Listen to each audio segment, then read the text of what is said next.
আমরা দেখলাম যে 9 জন সচিবের চুক্তিভিত্তিক নিয়োগ বাতিল করা হলো, কোথাও কোথাও রদ বদল করা হচ্ছে, পুলিশের আইজি চেঞ্জ করা হলো, আম, স্বরাষ্ট্র সচিব থেকে মন্ত্রিপরিষদ সচিব করা হলো নসিমুল গনি সাহেবকে। আমরা জানি যে প্রশাসনে বেশ কিছু জায়গা দখল করে নিয়েছে জামাত। এই 18 মাসে তারা তাদের পছন্দ মতন আহ আমলাদের নিয়োগ দিয়েছে, সচিবদের নিয়োগ দিয়েছে, প্রশাসনের বিভিন্ন পর্যায়ে শীর্ষ কর্মকর্তাদের নিয়োগ দিয়েছে, রদবদল করেছে। আপনার কি মনে হয় যে এই রাহু থেকে সহজেই বিএনপি মুক্ত হতে পারবে? সরকার গঠনের পরে যে পরিবর্তনগুলো হবে বা হচ্ছে, এটা তো খুব স্বাভাবিক, কেন এই পরিবর্তনগুলো হওয়াটাই স্বাভাবিক ভাবে দেখতে হবে। এর কারণটা হচ্ছে যে, প্রথমত আসি আমরা চুক্তিভিত্তিক নিয়োগের বিষয়টা। চুক্তিভিত্তিক নিয়োগ তো এক ধরনের চাকরি, যেটা চুক্তিভিত্তিক নিয়োগের ব্যাপারে যারা নিয়মিত সরকারি চাকরি করেন, সেটা যে সেক্টরই হোক, প্রশাসন বলেন, পুলিশ বলেন, বা অন্য কোনো সেক্টরও যদি হয়, সেখানে কিন্তু এর প্রচন্ড বিরোধিতা আছে। কারণ চুক্তিভিত্তিক চাকরিতে নিয়োগ করা হলে, যখন চুক্তিভিত্তিক নিয়োগ হয়, তখন 5টা পর্যায়ে আপনার পদোন্নতি বঞ্চিত হয়ে যায় মানুষ, বা তাদের পদোন্নতিটা দেওয়া যায় না, পদগুলো খালি হয় না। সে কারণে কিন্তু এক সরকারের সময় যারা চুক্তিভিত্তিক নিয়োগ থাকেন, পরবর্তী সরকারের সময় তাদের চুক্তিভিত্তিক নিয়োগে থাকার, কন্টিনিউ করার খুব একটা কারণ নেই। এবং যেটা নানান দেশে হয়ে থাকে যে, আপনি ওই সরকারের আমলে আপনাকে চুক্তিভিত্তিক নিয়োগ দেওয়া হয়েছে, যখন নতুন সরকার আসবে আপনি ইচ্ছা করলে তার আগেই পদত্যাগ করে চলে যেতে পারেন। সেটা সবার জন্য সম্মানজনক হয়, বাট আমাদের দেশে তো আমরা এটা করি না, কেউ করেন না আর কি। চুক্তিভিত্তিক নিয়োগের কাউকে আমি দু একটা উদাহরণ ছাড়া কাউকে আমি দেখিনি যে তারা নিজের থেকে সরে গেছেন। স্বাভাবিকভাবে আপনি যখন সরকার পরিবর্তন হবে, সেই সরকার আপনাকে রাখবে কিনা বা আপনি থাকার জন্য তদবির করবেন কিনা, এগুলো নানান ব্যাপার থাকে। সুতরাং যে চুক্তিভিত্তিক নিয়োগগুলো বাতিল হচ্ছে, বা যারা চুক্তিভিত্তিক নিয়োগে আছেন, যারা ডক্টর ইউনূসের সময় চুক্তিভিত্তিক নিয়োগ পেয়েছিলেন, স্বাভাবিকভাবে তারা নিজের থেকে সরে যাওয়াটা তাদের জন্য খুবই সম্মানজনক হবে, এবং সরকার কিন্তু এগুলো আস্তে আস্তে সরিয়ে ফেলবেন। এটাকে আমি একটা স্বাভাবিক প্রক্রিয়ার অংশ হিসেবেই দেখছি এখন। শুধু চুক্তিভিত্তিক নিয়োগ নয়, নানান ক্ষেত্রে প্রশাসনের বিভিন্ন সংস্থা পরিচালক রদবদল করা হচ্ছে, সচিবদের রদবদল করা হচ্ছে। মানে আমার প্রশ্ন হচ্ছে যে জামাত যেভাবে সাজিয়ে গেছে এই 18 মাসে, তাদের অনুগত ব্যক্তিদের দিয়ে প্রশাসন সাজিয়েছে, সেই জায়গা থেকে কি বিএনপি খুব সহজেই আহ নিজেকে ইয়ে করতে পারবে কিনা, একটা সেফ জায়গায় নিয়ে আসতে পারবে কিনা? আমার কাছে যেটা মনে হয় যে, যারা প্রজাতন্ত্রে চাকরি করেন, এখন প্রজাতন্ত্রে সবাই চাকরি তো করেন, সবাই তো প্রজাতন্ত্রের কর্মচারী। এখন কেউ কেউ না তাদের নিজেদেরকে তো প্রজাতন্ত্রের কর্মচারী মনে করেন না, কেউ কেউ হয়তো দল করেন, দলবাজ কর্মকর্তা আছে, বা দলের আদর্শের প্রতি অনুগত কর্মকর্তা আছেন। বাট এটার সংখ্যা কিন্তু খুব কম। ওইভাবে যদি দেখেন, তাহলে ওই ছাত্র রাজনীতির মতো বা দেশের রাজনীতির মতো 2-3-5% মানুষ এই ধরনের একেবারে সরাসরি রাজনৈতিক অঙ্গনের সাথে জড়িত, বা রাজনৈতিক নেতাদের সাথে যাদের ধরম মরম আছে, এরকমটা আছে। আইজিপি পুলিশের মহাপরিদর্শক আলী হোসেন সাহেব, তিনি আওয়ামী লীগের সময় স্যাক্ট হলেন। তিনি একসময় ছাত্র দল করতেন এই অভিযোগে, সহকারী পুলিশ সুপার হিসেবে তিনি জয়েন করেছিলেন। পরবর্তীতে আবার বিএনপি ক্ষমতায় এলো, তাকে আবার পদায়ন করা হলো। বিভিন্ন জায়গায় তিনি পুলিশ সুপার হিসেবে কাজ করেছেন। আবার আওয়ামী লীগ এসে তাকে স্যাক করলো, তাকে একসময় সাময়িকভাবে বরখাস্ত করার পরে স্থায়ীভাবে বরখাস্ত করলো। সেই ব্যক্তিকে আবার বিএনপি এসে আইজিপি পদে নিয়োগ দিল। কে ভালো কাজ করেছে, কে খারাপ কাজ করছে না করেছে, আমি সেই বিশ্লেষণ যাচ্ছি না। বিষয়টা হচ্ছে যে রাজনৈতিক ভাবে এই শীর্ষ পদগুলোতে নিয়োগ দেওয়া হচ্ছে, আবার পছন্দ না হলে বাদ দিয়ে দেওয়া হচ্ছে আরেক দল যখন ক্ষমতা আসছে। এই ট্র্যাডিশন যদি অব্যাহত থাকে, তাহলে আমাদের মুক্তি কোথায়? প্রথমত এই ট্রেডিশন থেকে আমাদের বেরিয়ে আসতে হবে। আপনি যদি একটা ব্যক্তির কথা আলোচনা বা কিছু মানুষের কথা যদি চিন্তা করেন, যাদেরকে একটা সময়ে অন্য কোনো রাজনৈতিক দলের ছাত্র সংগঠনের সাথে যুক্ত থাকার কারণে অন্যায়ভাবে যাদেরকে বের করে দেওয়া হলো, নিশ্চয়ই আপনার যদি স্পেসিফিক কারণ থাকে, স্পেসিফিক আপনি কোনো অভিযোগ প্রমাণ করতে পারতেন, কোনো দুর্নীতির অভিযোগ, কিংবা ওনার অসদাচরণের অভিযোগ, অথবা আপনি তাকে অদক্ষতার অভিযোগ, মানে কিছু যদি আপনি জেনুইন কোনো কারণ ছাড়া যদি কাউকে এরকম বের করে দেন, স্বাভাবিকভাবে তার কিন্তু ন্যায় বিচার পাওয়ার অধিকার আছে। সুতরাং এটাকে আমি, যদি তিনি আবেদন করে থাকেন বা তার প্রতি একটা ন্যায় বিচার করা দরকার মনে করে থাকলে, এই ন্যায় বিচারটা হতে পারে। এখন ওইসব ব্যক্তিকে নিয়ে আপনি ডিপ অ্যানালাইসিস করতে পারি আমরা, একেবারে ভেতরে ঢুকতে পারে সাংবাদিকরা, যে তার পুরা জীবনটা, পুরা চাকরি জীবনটা, পুরা রাজনৈতিক যখন ছাত্র দল করেছে অথবা ছাত্রলীগ করেছে অথবা শিবির করেছে, এরকম বিশ্ববিদ্যালয়ে নানান কারণে নানান ছাত্র সংগঠনের সাথে অনেকের একটা গূঢ় যোগাযোগ হয় অথবা হালকা যোগাযোগ থাকে। আমাদের বিশ্ববিদ্যালয়গুলোর যে সংস্কৃতি, যে গণরুম সংস্কৃতি ছিল, যে চাপ ছিল, সেখানে কিন্তু অনেককে, অনেক ভালো ছাত্রকেও এইসবে ইনভলভ হতে হয়। তো আপনি যখন সরকার পরিবর্তন হবে, আপনি তখন ওই যে তখন কি কর্মী ছিল সেটার ভিত্তিতে বিবেচনা করে তার প্রতি যদি অন্যায় করেন, সেটা তো একটা ন্যায় বিচার পেতেই হবে। এবং এই ন্যায় বিচারের জিনিসটা আপনি প্রসঙ্গ যেটা তো বললেন, আছেই। আমি আপনার সাথে একদম একমত যে এই কারণে কাউকে বের করে দেওয়া বা কাউকে গ্রহণ করা, এইটার রীতিটাকে পরিবর্তন করতে হবে। আমি বুঝতে পারি যে যখন আমি ওএসডি হই অথবা ঘটেছে। আমি 12 বছর ওএসডি থাকি, তখন আমি নিশ্চয়ই বুঝি যে আমার কি ধরনের ট্রমা হয় আমার ফ্যামিলির উপরে, আমার বাচ্চাদের উপরে, আমার বন্ধু বান্ধবের উপরে এবং আমার নিজের উপরে কি ধরনের ট্রমা হয়। আমাদেরকে যারা আমরা প্রজাতন্ত্রের চাকরি করি, করতে চাই বা করছি অন্যান্য কারণ ছাড়া, অন্যান্য কোনো অন্যায়, দুর্নীতি বা অদক্ষতা বা অসদাচরণ এসব না করে যারা চাকরি করছি, তাদের উপরে যখন অন্যায়টা করা হয়, তখন কিন্তু এই জিনিসগুলো অনেক বড় করে দেখতে হবে এবং এখান থেকে বেরিয়ে আসতে হবে। আমি মনে করি এখান থেকে সরকারকে বেরিয়ে আসতে হবে। আমি চাইবো যে বর্তমান সরকার, যারা সরকার গঠন করেছেন, তারা এই কারণে কাউকে চাকরিচ্যুত করবেন না। তাদের কাছে ক্ষমতা আছে, 25 বছর হলে আপনি বাড়ি পাঠিয়ে দিতে পারেন, কিন্তু করবেন না। এটি তো একটি বিষয়, ন্যায় অন্যায় প্রশ্নে ন্যায় বিচার পাওয়ার ক্ষেত্রে যে কথাগুলো বললেন, কিন্তু প্রজাতন্ত্রের কর্মচারী হিসেবে বা কর্মকর্তা হিসেবে আপনারা যারা কাজ করছেন, যাদেরকে এইভাবে দলীয় বিবেচনায় বা সামান্য অজুহাতে এইভাবে অব্যাহতি দেওয়া হচ্ছে চাকরি থেকে বা সাময়িক বরখাস্ত করা হচ্ছে, যেভাবেই হোক না কেন, আপনারা তো কাজ করতে পারেননি, অথবা এখন যারা রয়েছেন প্রশাসনের বিভিন্ন পর্যায়ে, যদি রাজনৈতিক সরকারগুলো এই ধরনের আহ বিভিন্ন চাপের মুখে রাখে, তাহলে কাজ করবেন কিভাবে নিশ্চিন্তে? স্বাধীনভাবে তো কাজ করার কোনো পরিস্থিতি থাকে না, এবং যার কারণে তো রাষ্ট্র নানান ভাবে ক্ষতির সম্মুখীন হচ্ছে। অবশ্যই, অবশ্যই। কাজ করতে না দিলে আপনি তাকে বেতন দিচ্ছেন, বেতন ভাতা দিচ্ছেন, নানান সুযোগ সুবিধা দিচ্ছেন, তো তাকে জনগণের ট্যাক্সের টাকাই তো আপনি দিচ্ছেন। তো সুতরাং তার কাছে তো সেই সার্ভিসটা পেতে হবে। রাজনৈতিক বিবেচনায় এসব করা হলে জনগণ সার্ভিস থেকে বঞ্চিত হয়, রাষ্ট্র বঞ্চিত হয়, শেষ পর্যন্ত দেশ ক্ষতিগ্রস্ত হয়। এই জন্য যেটা একদম বটম লাইন যেটা হওয়া উচিত, আপনি রাজনৈতিক বিবেচনায়, দলীয় বিবেচনায় কারো প্রতি কোনো অন্যায় করবেন না। যদি এটা না করেন, তাহলে ওই যে ভবিষ্যতে আপনি যেটা বললেন, তাহলে ভবিষ্যতে আর কাউকে ফিরিয়ে আনার দরকার হবে না। আগামী 5 বছর বা আগামী 3 বছর যতদিন সরকার আছে, যতদিন এই কাজটা যদি আমরা কন্টিনিউ করতে পারি, যে আপনি কাউকে অন্যায়ভাবে বের করে দিবেন না রাজনৈতিক বিবেচনায়, তাহলে কিন্তু আর ফিরিয়ে আনার প্রশ্ন আসবে না। আপনি যেটা করবেন, আপনি আইনের শাসন করেন। আপনি সে যদি কোনো দুর্নীতির সাথে যুক্ত হয়, আপনি বিচার করেন, অদক্ষতার জন্য বিচার করেন। আমাদের কন্ডাক্ট রুল আছে, তো কন্ডাক্ট রুলস আছে, আপিল রুলস আছে, আমাদের ডিসিপ্লিন আপিল রুলস আছে, এবং সরকারি কর্মচারী আইনও তো আছে। সুতরাং আপনি ওইসব আইনের প্রয়োগ করে আপনি যদি ন্যায় বিচার নিশ্চিত করেন, আমার মনে হয় না ভবিষ্যতে কাউকে ফিরিয়ে আনতে হবে, ফিরিয়ে আনার দরকার নেই, এবং কাউকে চুক্তিভিত্তিক নিয়োগও দিতে হবে না তখন কিন্তু আমরা কম্পেনসেট আবার করার জন্য। একটি বিস্ময়কর একটি দৃষ্টান্ত আমাদের সামনে উপস্থাপিত হতে দেখলাম। রাজশাহী রেঞ্জের ডিআইজি তিনি একটি লিখিত নির্দেশনা দিয়েছেন, তার অধীনে যে 8 জেলার পুলিশ সুপার রয়েছেন তাদেরকে, যে ফ্যাসিস্ট নিষিদ্ধ সংগঠনের নেতা কর্মীরা জামিন পেলে তাদেরকে আবার শোন অ্যারেস্ট দেখিয়ে কারাগারে প্রেরণ করতে হবে।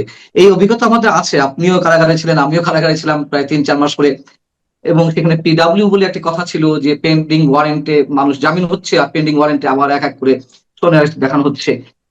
কিন্তু এখন ফরমালি যে নির্দেশনাটি দেওয়া হলো, এটি মানে আপনার কি মনে হয় এটি তার ব্যক্তিগত উৎসাহের জায়গা থেকে এটি করেছেন, বিশেষ কোনো গুপ্ত সংগঠনের প্রতিনিধি হিসেবে বিএনপি কে বিপদে ফেলার জন্য, নাকি এটি বিএনপি সরকারের শীর্ষ মহল থেকে এই ধরনের কোনো নির্দেশনা দেওয়া হচ্ছে?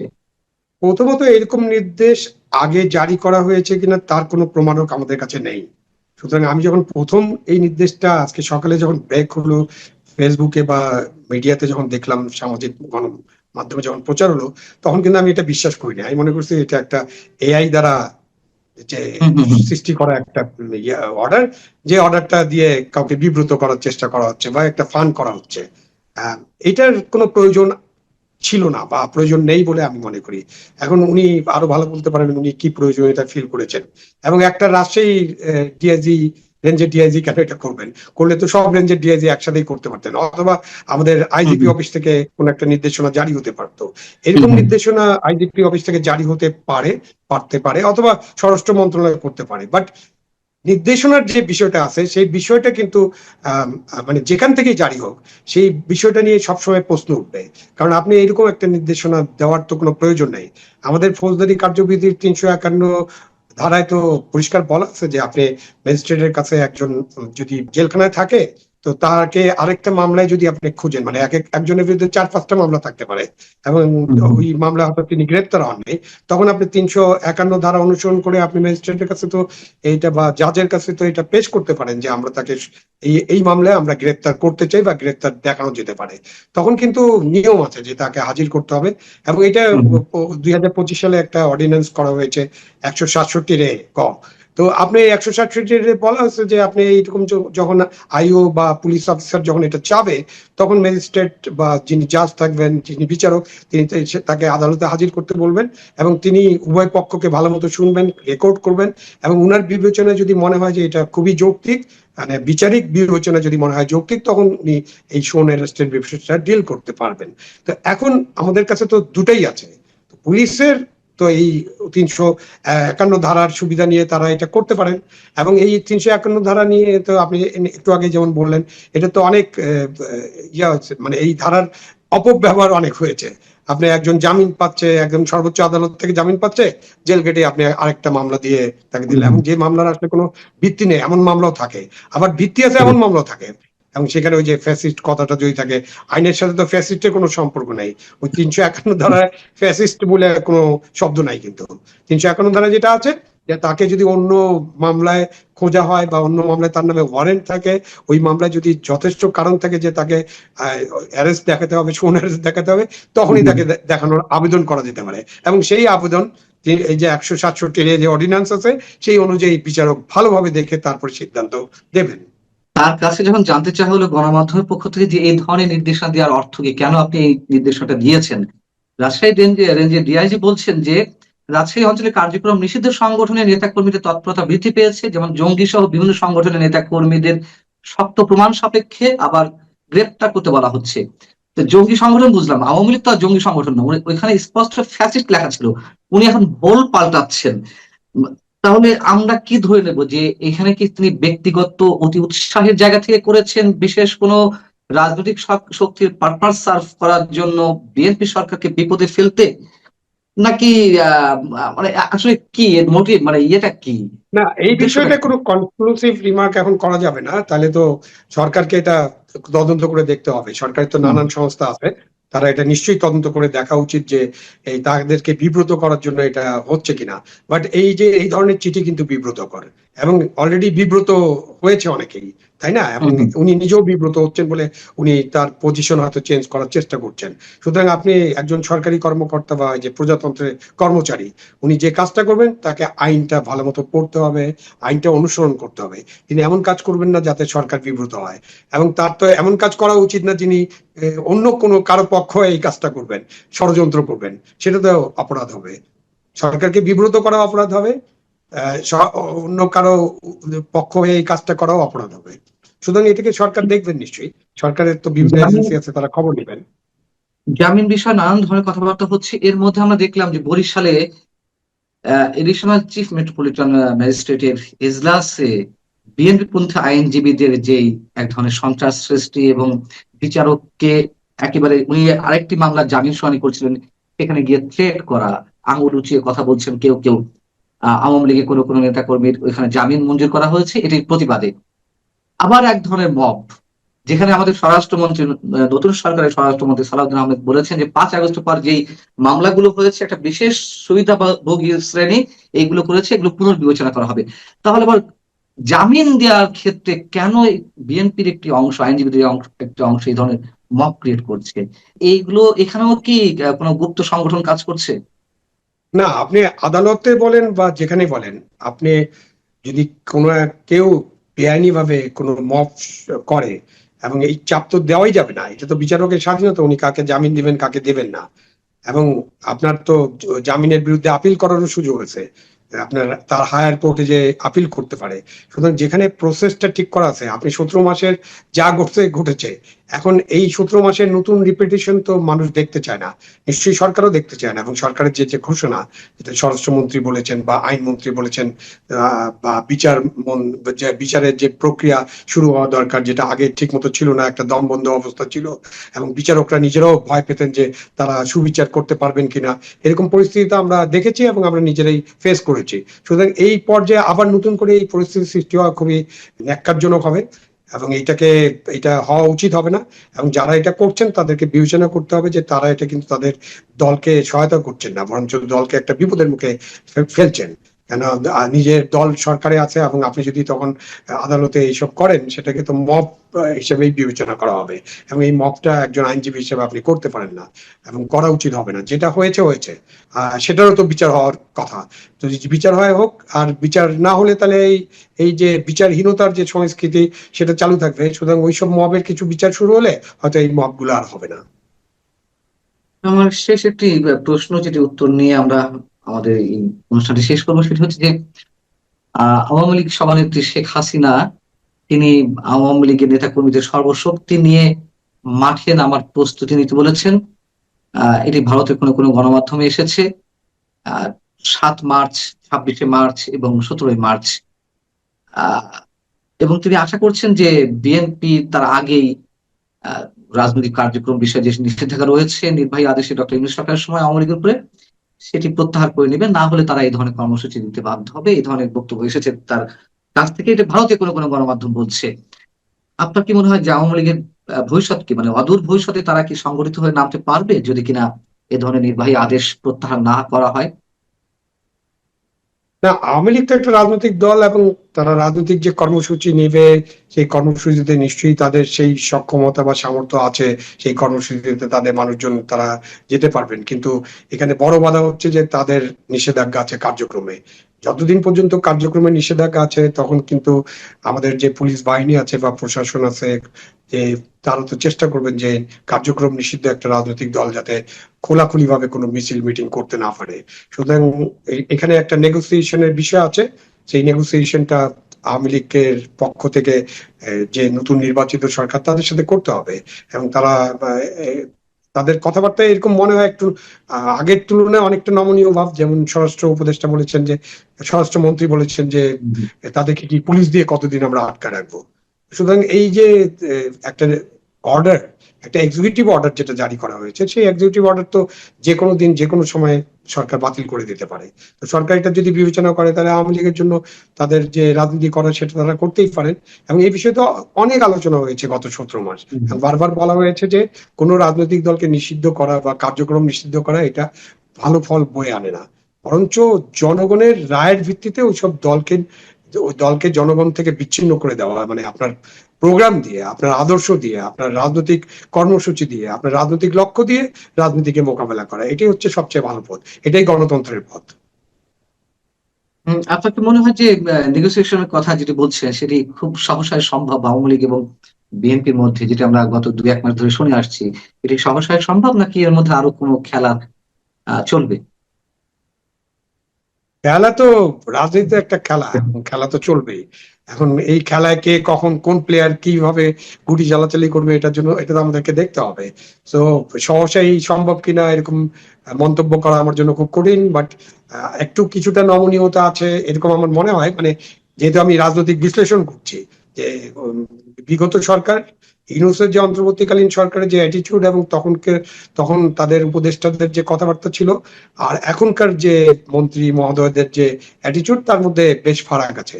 তারা এই বিষয়গুলোকে অনেকটা গণতান্ত্রিক পদ্ধতিতে দেখতে চান, বা গণতন্ত্র কিভাবে লালন করা যায় সেই পদ্ধতিতে হয়তো তারা দেখতে চান। তাতে এটা বলেছেন যারা অপরাধ করেছে তাদের বিচার হবে, যে কথাটা আপনি অনেকেই সবসময় বলে আসছি, যে আওয়ামী লীগের যারা নেতৃবৃন্দ, মন্ত্রী বা যে পর্যায়ের মানুষ হোক, যারা অপরাধ করেছেন, যাদের বিচার হওয়া প্রয়োজন, তাদের বিচার চলতে থাকুক, বিচার করেন এবং ন্যায় বিচার নিশ্চিত করেন। কিন্তু তার বাইরে তো 30%, 25%, এই পার্সেন্টেজ নিয়ে অনেক সময় বিতর্ক আছে। কেউ 35%, কেউ দাবি করেন 40%। যেটাই হোক, অনেক মানুষ কিন্তু এই দলের সমর্থক আছেন, যারা নিরীহ সমর্থক, যারা নিরীহ কর্মী, তাদের সাথে তো অবিচার করার কোনো প্রয়োজন নাই।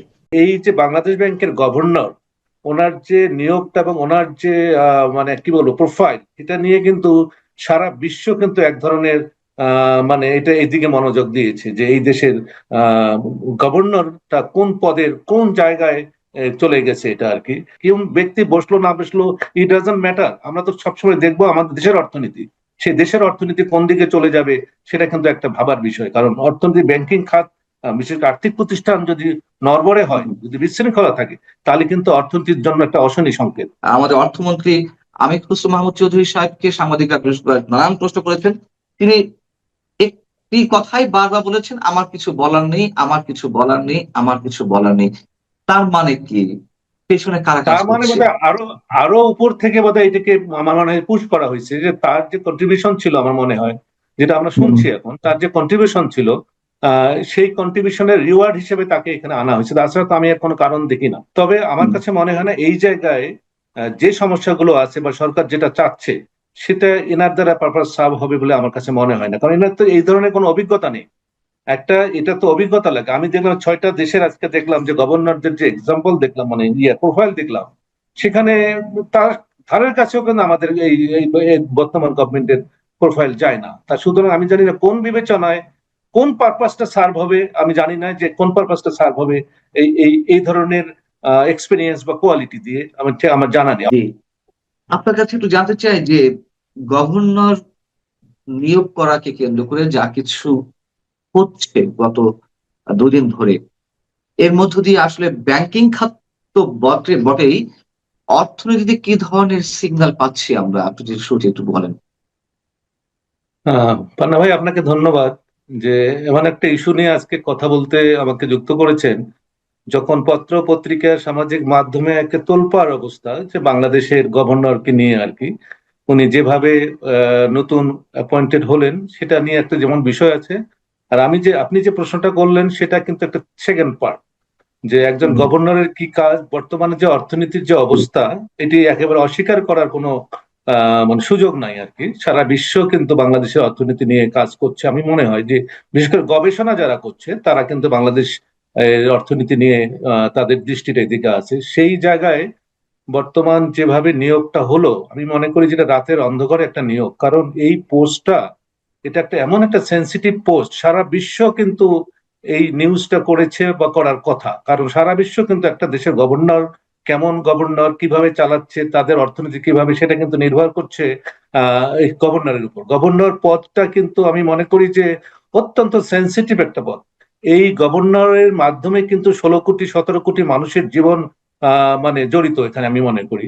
সে জায়গায় যে ভঙ্গুর অবস্থায় অর্থনীতি ছিল, বিশেষ করে আর্থিক প্রতিষ্ঠানের যতগুলো সূচক আছে, আমি একটা বাদে মনে করি যে এই রিজার্ভ বাদে সবগুলো কিন্তু একটা নেতিবাচক দিকে যাচ্ছিল। সেই অবস্থায় ইনার যে আমি প্রোফাইল যদি আপনি দেখি, তাহলে ইনার যে প্রোফাইল সে অনুযায়ী এনার প্রশাসনিক কিছু অভিজ্ঞতা আছে, দেখলাম বিভিন্ন প্রতিষ্ঠানে উনি কাজ করেছেন। এবং মানে ওনার কর্পোরেট, বর্তমান গভর্নর মুস্তাকুর রহমান সম্পর্কে বলছেন? হ্যাঁ জি, এবং জি। যে কর্পোরেট ফাইন্যান্স, উনি এই গার্মেন্টস ইন্ডাস্ট্রির সঙ্গে উনি এই কাজটা করেন। সবচেয়ে বড় যে আলোচনাটা হচ্ছে, দেখেন বাংলাদেশের অন্যতম সমস্যা হচ্ছে অনেকগুলো বিষয় কিন্তু পৃথিবীর সঙ্গে আমি যদি তুলনা করি, যেমন এনপিএল এর কথা যদি বলি, নন পারফর্মিং লোন, যেটা নিয়ে মনসুর সাহেব আর কি, আমাদের সাবেক গভর্নর প্রচন্ড আমি বলবো সমালোচনা বলি বা চাপে বলি বা চ্যালেঞ্জের মুখে ছিল। সেই জায়গায় আমি শুনলাম যে উনি নিজেও নাকি 90 কোটি টাকার রিশিডিউল করেছে, এই গত বছরই বোধহয় করেছে বা এই বছরের শুরুর দিকে। সুতরাং এই একটি বিষয় মানুষকে কিন্তু একটা ভিন্ন মেসেজ দিচ্ছে। আমি মান্না ভাই একটা কথা বলি, এই যে বাংলাদেশ ব্যাংকের গভর্নর, ওনার যে নিয়োগটা এবং ওনার যে মানে কি বলবো প্রোফাইল, এটা নিয়ে কিন্তু সারা বিশ্ব কিন্তু এক ধরনের মানে এটা এইদিকে মনোযোগ দিয়েছে যে এই দেশের গভর্নরটা কোন পদের কোন জায়গায় চলে গেছে এটা আর কি। সেটা একটা আসলে কি বিষয়। তাই? অধ্যাপক ডক্টর আমিনুল ইসলাম, আসলে কি তাই? মানে তারা এইদিকে নজর দিচ্ছে কিনা যে বাংলাদেশের অবশ্যই মধ্যে আমি সেটাই বলছি, যেটা আচ্ছা। এইদিকে অবশ্যই নজর দিবে। কারণ একেবারে দেশের মানে উপর দিকে যে দুইজন তিনজন যদি বলা হয় ইম্পর্টেন্ট পার্সন, সে দেশের গভর্নর কিন্তু অন্যতম একটা। যখন আমি বলি শ্রীলঙ্কায় যখন কি বল বিপ্লব হলো, বিপ্লবের পরে কিন্তু দ্রুতই গভর্নরকে কিন্তু চেঞ্জ করেছে। কারণ রাইট। গভর্নর, নতুন সরকার, এবং গভর্নর এসে উনি যে কাজগুলো করেছেন সেটা একটা বিশ্বের আমি মনে করি মডেল হিসেবে আছে। উনি উইদিন 3 মান্থস, উইদিন 6 মান্থসের মধ্যে ইনফ্লেশনকে উনি প্রায় 50% থেকে একেবারে 2%, 2.5%-এ নিয়ে আসছে। এটা কিন্তু সবাই সমালোচনা করছে, এবং যেটা রেটিং হয় সেই রেটিং এ কিন্তু উনি সম্ভবত এ পেয়েছেন আর কি। তো আমাদের সে জায়গায় আমাদের মনসুর সাহেবই পেয়েছেন হচ্ছে ডি। তো সুতরাং এই যদি অবস্থা হয়, মনসুর সাহেব যদি ডি পায়, তাহলে আমাদের বর্তমান এনাকেও যদিও এখনো কাজ করার সুযোগ পায়নি, সেই সুযোগটা না পেলে তো আমরা বলতে পারছি না। যদি উনি গুড ম্যানেজার হয়ে থাকে তাহলে হয়তো বা কিছুটা আমরা পজিটিভ পেতে পারি। আদারওয়াইজ কিন্তু যে ভঙ্গুর অবস্থা অর্থনীতির, বিশেষ করে এনপিএল বলি, বিনিয়োগের কথা বলি, মূল্যস্ফীতির কথা বলি, ক্যাপিটাল মার্কেটের কথা বলি, সব জায়গায় কিন্তু কঠিন একটা চ্যালেঞ্জের মুখোমুখি। এবং গভর্নমেন্টের লোন দেখছেন আপনি, যে গভর্নমেন্টের লোন কিন্তু এখন ইন্টারনাল লোন হচ্ছে, প্রচুর টাকা সরকার লোন নিচ্ছে। এই জায়গায় আমি জানি না রাজনৈতিক কোনো প্রভাব এখানে কাজ করেছে কিনা, সেটা একটা বিষয় কিন্তু। কারণ এই জায়গাগুলোতে একজন একবারে সেরকম কমিটেড গভর্নর দরকার, যে সরকারের সঙ্গে তার মানে বলবো যে সরকারের সঙ্গে দেখা থেকে না হওয়ার মতন অবস্থা যদি হয়, সেই রকম গভর্নমেন্ট দরকার ছিল, যে সরকার যা বলবে তাই করবে। তা কিন্তু এই গভর্নমেন্টের গভর্নরের জন্য সেটা সমীচীন হবে না। সবসময় গভর্নমেন্টের সঙ্গে একটা কনফ্রন্টেশনের মধ্যে থাকতে হয়, কিন্তু সেইটুকু কতটুকু ম্যানেজ করতে পারবে এই বর্তমান গভর্নর আমি জানি না। ওনার সম্পর্কে আমরা তো অর্থনীতি পড়াই, অর্থনীতির সঙ্গে জড়িত, দেশের অর্থনীতি নিয়ে খোঁজ খবর রাখি, কিন্তু এই ব্যক্তিকে আমি জানি না, আমি কেন অনেকেই চেনেন না ভালো করে, যে এই ব্যক্তি হঠাৎ করে না, আমরা কোত্থেকে আমরা উড়ে আমরা এসেছে। চিনতাম না, অন্তত যারা অর্থনীতি বিট করে হয়তো সামান্য দুই একজন চিনতে পারে। মানে তিনি কাজ করেছেন বিজিএমইএ তে, বাংলাদেশ ব্যাংকিং সেক্টর যে ইয়েটা আছে তার চেয়ারম্যান হিসেবে, বিজিএমইর একটি পার্টের চেয়ারম্যান হিসেবে কাজ করেছেন। আর সেখানে তিনি এখন বাংলাদেশ ব্যাংকেরই গভর্নর। গভর্নর। বিষয়টি অনেক বিস্ময়কর। অধ্যাপক ডক্টর আইনুল ইসলাম, আহসান মনসুরের বিরুদ্ধে অনেক ধরনের অভিযোগ থাকতে পারে। তিনি তার কর্মক্ষেত্র মানে কালীন সময়ে অনেক কিছু করতে পারেননি। আবার এটাও সত্য কথা, ডক্টর ইউনূস সরকারের বিভিন্ন গুরুত্বপূর্ণ জায়গায় যারা ছিলেন তাদের মধ্যে অন্তত তিনি কিছু করতে পেরেছেন, অন্তত ব্যাংকিং খাতটাকে স্থিতিশীল পর্যায়ে আনতে পেরেছেন। সেই জায়গায় বাংলাদেশ ব্যাংকের কিছু কর্মকর্তার মব ক্রিয়েট করার মাধ্যমে তাকে পদত্যাগ করতে হলো বা তাকে স্যাক করা হলো। এই ঘটনার পরিপ্রেক্ষিতে আবার অন্যান্য বিভিন্ন ব্যাংকে বিশৃঙ্খলা শুরু হয়েছে।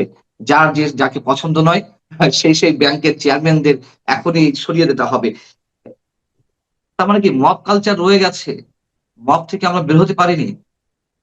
না, কই পারলাম না তো। কারণ হচ্ছে এইরকম একটা প্রতিষ্ঠান, যেটা সেন্সিটিভ প্রতিষ্ঠানে যদি মব হয়, তাহলে তো অন্য অন্য প্রতিষ্ঠান তো এটার সঙ্গে যায় না। সেই জায়গায় তো হওয়াটা খুবই স্বাভাবিক। এবং এটা আমি মনে করি যে কোনোভাবেই এই মব সৃষ্টি করে এই ধরনের একজন সারা বিশ্ব যাকে চেনে, আমি মনে করি সারা বিশ্ব কিন্তু চেনে, আইএমএফ এ যেহেতু সে চাকরি করেছে, সারা বিশ্বের মানুষ বিশেষ করে এই লাইনে যারা, তারা কিন্তু তাকে ভালো করে চেনে। সেই লোককে যখন এভাবে মব সৃষ্টি করে করা হয়, তখন এই দেশের মবটা এস্টাবলিশড হয়ে গেছে বিশ্বের কাছে, যে ওই দেশে মব কালচারটা কিন্তু এখনো চলমান আছে। সুতরাং এটা একটা ব্যাড মেসেজ কিন্তু চলে গেছে বাইরে আর কি। সুতরাং সেটা, আর যেটা বললেন যে ব্যাংকগুলোর মধ্যে স্থিতিশীলতা কিছুটা হলেও কিন্তু অন্তত পক্ষে এসছে, সেই জায়গায় আবার যদি রিভাইভ করে, তাহলে কিন্তু একেবারে আমাদের অর্থনীতির জন্য, কেউ ব্যক্তি বসলো না বসলো ইট ডাজন্ট ম্যাটার। আমরা তো সবসময় দেখবো আমাদের দেশের অর্থনীতি, সেই দেশের অর্থনীতি কোন দিকে চলে যাবে, সেটা কিন্তু একটা ভাবার বিষয়। কারণ অর্থনীতি, ব্যাংকিং খাত, বিশেষ করে আর্থিক প্রতিষ্ঠান যদি নড়বড়ে হয়, যদি বিশৃঙ্খলা থাকে, তাহলে কিন্তু অর্থনীতির জন্য একটা অশনি সংকেত আমি মনে করি। কারণ অনেকগুলো মানে হাসান এস মনসুর কিন্তু অনেকগুলো তো একসঙ্গে হাত দিয়েছে, হয়তো বা সে একটু বুঝে সুঝে হাত দিয়েছে, কিন্তু সেই জায়গাগুলোতে এখন আজকে যেমন উনি এসেই বলছে যে আমরা ওই উচ্চ সুদহারকে বিবেচনা করব, তার মানে অলরেডি মেসেজ চলে গেছে যে সুদহার আর এইখানে থাকছে না। সুতরাং এই মেসেজটা কিন্তু এই একদিকে হলো যে আমাদের ইনফ্লেশনের বিষয়টা, সেটা যেমন একের উস্কে দেওয়ার মতন অবস্থা, একইভাবে কিন্তু ওই যে ক্যাপিটাল মার্কেটের কথা বলি, সেখানেও কিন্তু এক ধরনের অস্থিরতা বিরাজ করতে পারে। তাহলে এমন একজন ব্যক্তিকে কেন নিয়ে আসা হলো? শুধুমাত্র রাজনৈতিক বিবেচনাও এটি হতে পারে না? আমরা তো বিভিন্ন রাজনৈতিক দলকে দেখছি বিভিন্ন সময় সরকারের, কিন্তু একবার সবাইকে তাক লাগিয়ে এরকম একজন অনভিজ্ঞ ব্যক্তিকে, মানে ইরেলিভেন্ট ব্যক্তিকে কেন এই ধরনের একটি পদে বসানো হলো? আপনার কি মনে হয়? এবং এই বিষয়ে সরকারও স্পষ্ট করে কিছু বলছে না। সরকার, আমাদের অর্থমন্ত্রী আমির খসরু মাহমুদ চৌধুরী সাহেবকে সাংবাদিকরা বৃহস্পতিবার নানান প্রশ্ন করেছেন। তিনি একটি কথাই বারবার বলেছেন, আমার কিছু বলার নেই, আমার কিছু বলার নেই, আমার কিছু বলার নেই। তার মানে কি?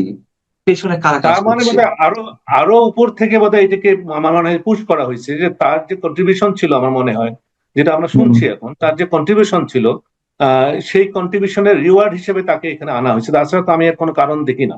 কারণ এখানে আমার তো মনে হয় না যে কারোর সঙ্গে এরকম কোনো আলোচনা করে এটা করা হয়েছে, কারণ তাহলে কিন্তু একটা পিসফুল ট্রানজিশনটা হতে পারতো। কিন্তু একটা যদি পিসফুল ট্রানজিশন যদি হয়, তাহলে কিন্তু জনগণের কাছে বা স্টেক হোল্ডারদের কাছে একটা ভালো মেসেজ চলে যায়। ঠিক আছে, যেহেতু সরকার চেঞ্জ হুম। হয়েছে, এটা খুবই স্বাভাবিক, বিভিন্ন প্রতিষ্ঠানের চেঞ্জ হবে, এটা কিন্তু খুবই স্বাভাবিক। কিন্তু তাই বলে এইরকম একটা প্রতিষ্ঠানে আর যদি এইরকম প্যারালাল একজন লোককে দিত, তাহলেও কিন্তু মানুষ এত এত মানে এইভাবে কিন্তু আলোচনাটায় আসতো না। এবং ব্যাংকিং সেক্টরের যারা আছে এখন স্টেক হোল্ডার, তারা কিন্তু এক ধরনের অস্বস্তিকর অবস্থার মধ্যে আছে।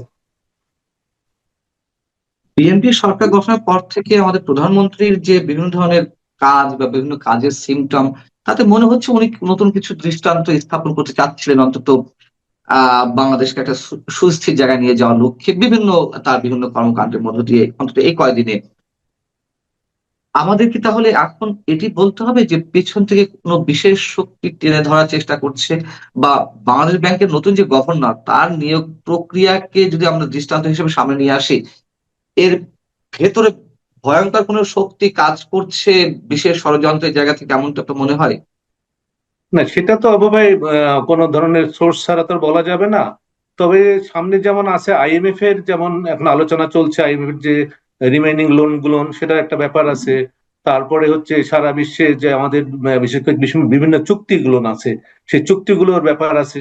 এটা তো আমাদের ব্যাংকিং সেক্টর তো এগুলোর পার্ট, কিন্তু সুতরাং সেটা একটা বিষয় আছে।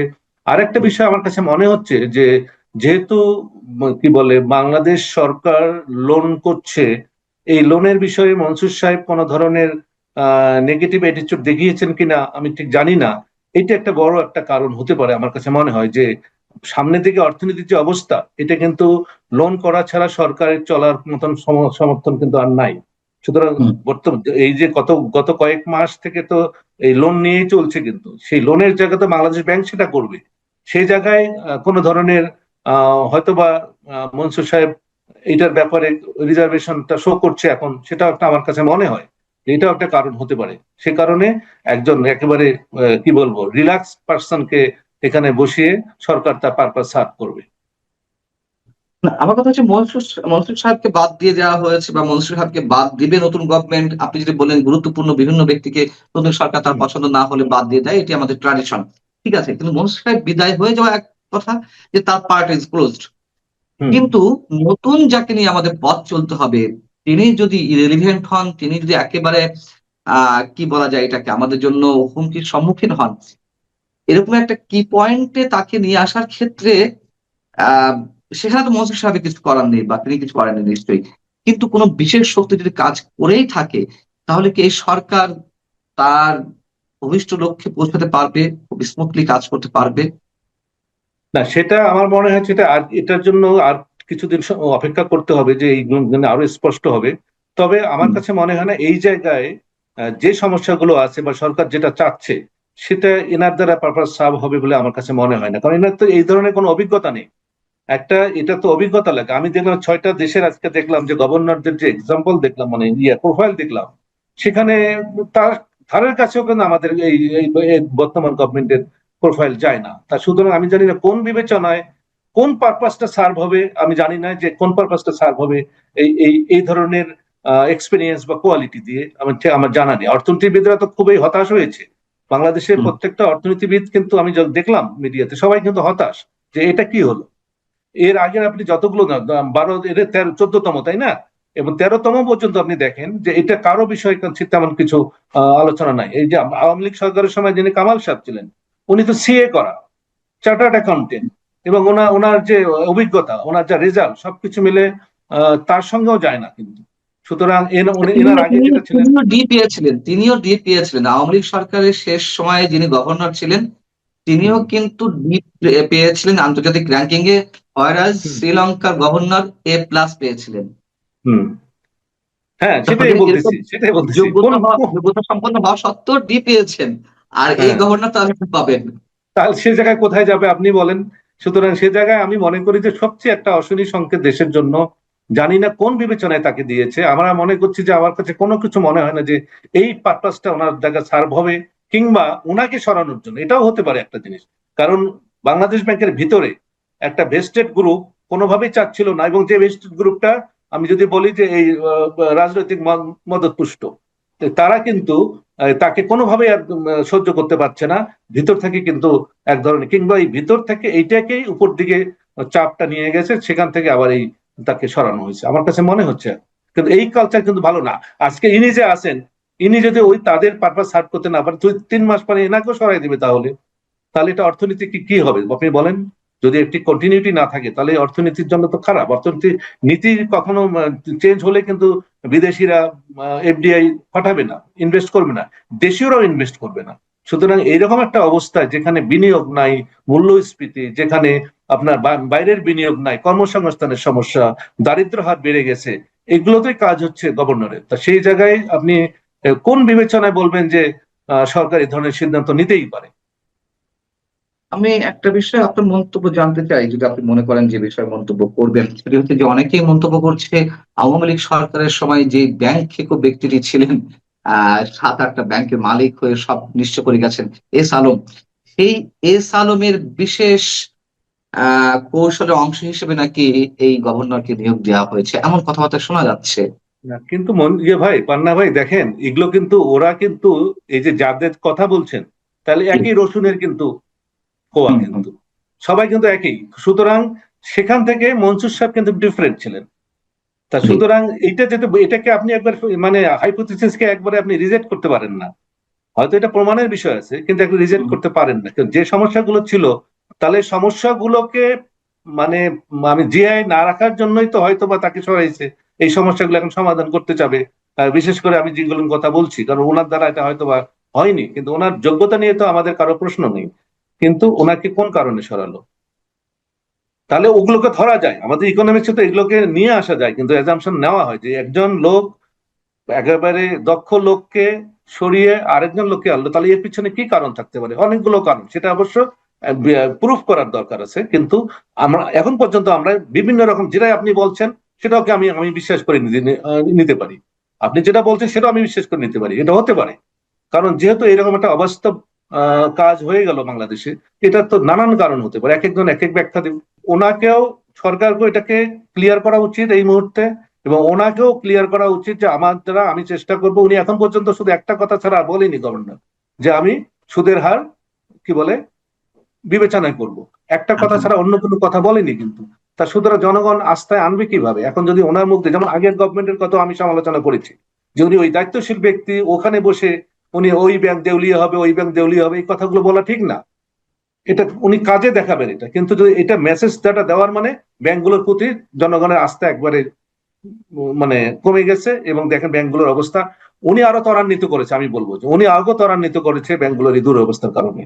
সুতরাং একজন দক্ষ লোক এই যে মানে চেয়ারে বসে আছেন, ওই জায়গায় আপনি আমি কথা বলতে পারি, কিন্তু ওনারা দায়িত্বশীল ব্যক্তিরা কিন্তু কথা বলতে পারেন না। ওনারা যেটা কথা বলবেন এটা এক ধরনের বাইবেলের মতন আর কি, ঠিক জি, আছে? কিন্তু উনি এখন পর্যন্ত ক্লিয়ার করেনি যে সারা দেশ কিন্তু এত সমালোচনা, যে আমার মনে হয় যে গুগলের কি একটা আমি দেখলাম যে এত বেশি মানে আলোচনা হয়নি কোনো ব্যক্তির নিয়ে বাংলাদেশে এখন পর্যন্ত, এত কিছু হয়ে গেল গত 18-19 হুম। মাসে। কিন্তু